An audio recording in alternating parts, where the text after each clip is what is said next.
এই ভিডিওতে আমরা অপকেন্দ্র এবং অভিকেন্দ্র বল সম্বন্ধে জানবো।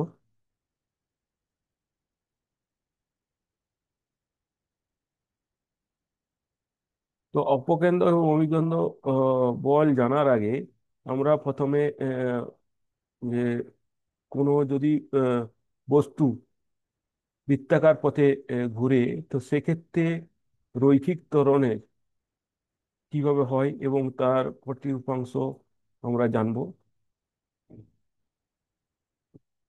তাহলেই আমরা অপকেন্দ্র ও অভিকেন্দ্র বল সম্বন্ধে প্রপার আইডিয়া আসবে। তো যখন কোনো বস্তু একটা বৃত্তাকার পথে ঘোরে, তো সেই সময় বস্তুটি ত্বরণের দুটি উপাংশ থাকে, পরস্পর দুটি লম্ব উপাংশ থাকে। প্রথম যে উপাংশটি হলো স্পর্শকীয় ত্বরণ। এটা যখন বৃত্তাকার পথে বস্তুটি ঘোরে, তখন ওই রৈখিক গতি বেগের গতির মানে স্পর্শক বরাবর একটি বস্তুটির বৃত্তের স্পর্শক বরাবর একটি ত্বরণের উপাংশ তৈরি হয়। সেই ত্বরণটাই হলো স্পর্শকীয় ত্বরণ। এই ত্বরণটি উম, বস্তুর রৈখিক বেগের মানের পরিবর্তনের জন্য দায়ী। আমরা ছবিতে দেখলে বুঝতে পারবো। এই যে একটা বৃত্তাকার পথে মনে করি কোনো একটা বস্তু কণা ঘুরছে। তো এই পয়েন্টে ধরো কোনো অবস্থানে আসলো, তো সেক্ষেত্রে বস্তুটার এই যে স্পর্শক বরাবর যে এক্ষেত্রে যে এই পয়েন্টে স্পর্শক বরাবর যে ত্বরণের একটি উপাংশ থাকবে, এই ত্বরণটাই হলো স্পর্শকীয় ত্বরণ। একে সাধারণত এটি দ্বারা প্রকাশ করে, এ সাফিক্স টি দ্বারা প্রকাশ করা হয়।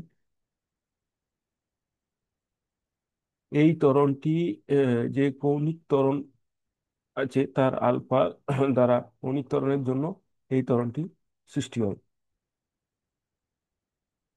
তো স্পর্শকীয় ত্বরণ a t equal to r cos alpha. এখানে আর হলো বৃত্তের ব্যাসার্ধ বা কেন্দ্রবিন্দু থেকে বস্তুটির ডিস্টেন্স, আর আলফা হলো কৌণিক ত্বরণ।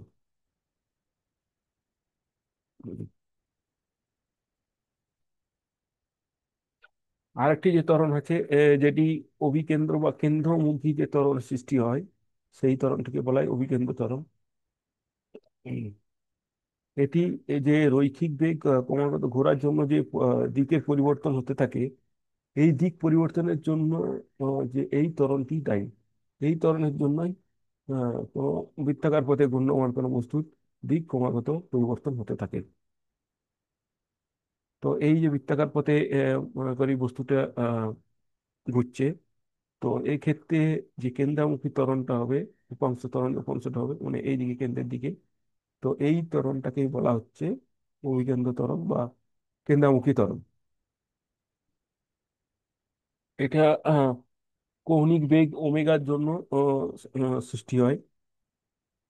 তো এসি, একে এসি দ্বারা ডিনোট করা হচ্ছে, a c equal to r omega square. A c হলো অভিকেন্দ্র ত্বরণ, আর হলো ব্যাসার্ধ বা কেন্দ্রমুখী থেকে দূরত্ব, ওমেগা হলো কৌণিক বেগ।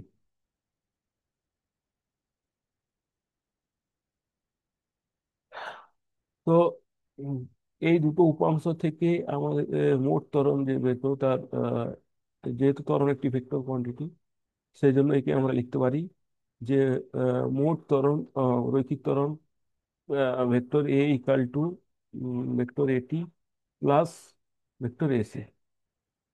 এগুলি হলো ভেক্টর ম্যাগনিটিউড। তো যদি আমরা মোট ত্বরণের মান বের করতে চাই, তো সেক্ষেত্রে ফর্মুলা হবে a equal to root over of a t square plus a c square.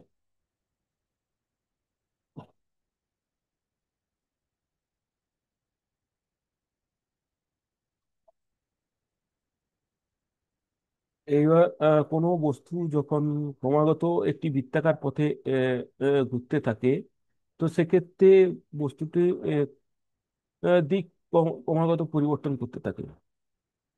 এই দিক পরিবর্তন মানে কি, বস্তুটার যে রৈখিক বেগ তার পরিবর্তন হতে থাকে। তো আমরা জানি যেহেতু বেগের পরিবর্তন হতে থাকে, তো সেক্ষেত্রে এই বেগ পরিবর্তনের জন্য একটা কোনো না কোনো ত্বরণ থাকবে। কারণ আমরা জানি যে ত্বরণ মানে হচ্ছে বেগ পরিবর্তনের হার। তো এখানে এই বেগ পরিবর্তনের জন্য কোনো না কোনো ত্বরণ তৈরি হয়। তো যখন কোনো বস্তুতে ত্বরণ সৃষ্টি হয়, তো আমরা নিউটন সেকেন্ড ল থেকে জানি যে কোনো বস্তুতে যখন ত্বরণ থাকবে, তো সেক্ষেত্রে আহ, বাইরে থেকে কোনো বল প্রয়োগ হবে, যে জন্য বস্তুটাতে ত্বরণের সৃষ্টি হবে। তো এইভাবে যে বস্তুটা যে ক্রমাগত হচ্ছে, যে ক্রমাগত দিকের পরিবর্তন হতে থাকছে, ক্রমাগত এই দিক পরিবর্তন হতে থাকে এইভাবে।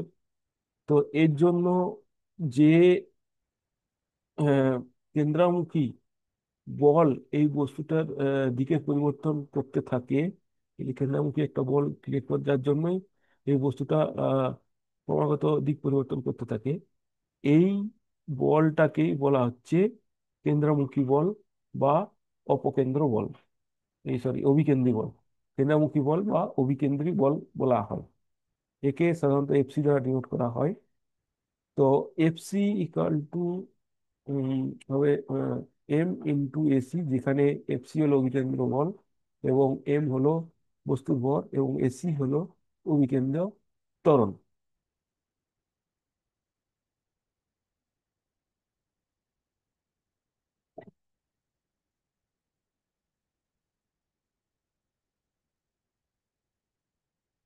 এবার হচ্ছে অপকেন্দ্র বল। অপকেন্দ্র বল হলো একটি কাল্পনিক বল। এটি বস্তুটার জাড্য ধর্মের জন্য সৃষ্টি হয়। যখন কোনো বস্তুটা বৃত্তাকার পথে ঘুরতে থাকে, তখন ওই বস্তুটা তার জাড্য ধর্মের জন্য সরলরেখা চলার চেষ্টা করে বা প্রবণতা তৈরি হয়।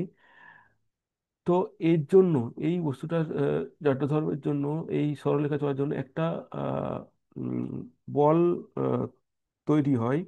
এই বলটাকে বলা হচ্ছে অপকেন্দ্র বল। আমরা একটা উদাহরণের সাহায্যে দেখলে সহজেই এই যে এটা হচ্ছে বস্তুটাকে বাইরের দিকে নিয়ে যাওয়ার চেষ্টা করে। এই বলটা অভিকেন্দ্র বল যেমন কেন্দ্রের দিকে অভিমুখ হয়, কিন্তু এটা বিপরীত দিকে হয় এবং এটি বাইরের দিকে ক্রিয়া হয়।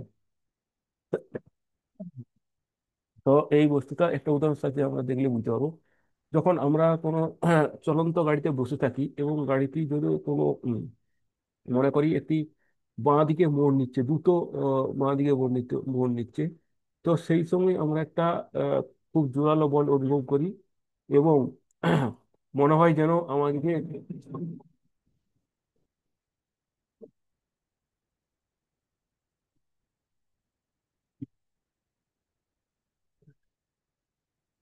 জোরালো বল অনুভব করি এবং মনে হয় যেন আমার দিকে বাইরের দিকে ঠেলে দিচ্ছে, অর্থাৎ ডান দিকে ঠেলে দিচ্ছে এবং দরজার সাথে আহ, চেপে যাচ্ছে বলে মনে হয়। তো এই যে বল আমরা অনুভব করি, এই বলটাই হলো অপকেন্দ্র বল। এটা ওই বস্তুটি জাড্য ধর্মের জন্য সৃষ্টি হয়। তো এই অপকেন্দ্র বলটি অভিকেন্দ্র বলের সমান এবং বিপরীতমুখী হয়। এই যে অভিকেন্দ্র বল অপকেন্দ্র বলটা বাইরে দিকে যায়, অভিকেন্দ্র বল কেন্দ্রমুখী হয়। এটা পরস্পর সমান এবং বিপরীত দিকে হয়।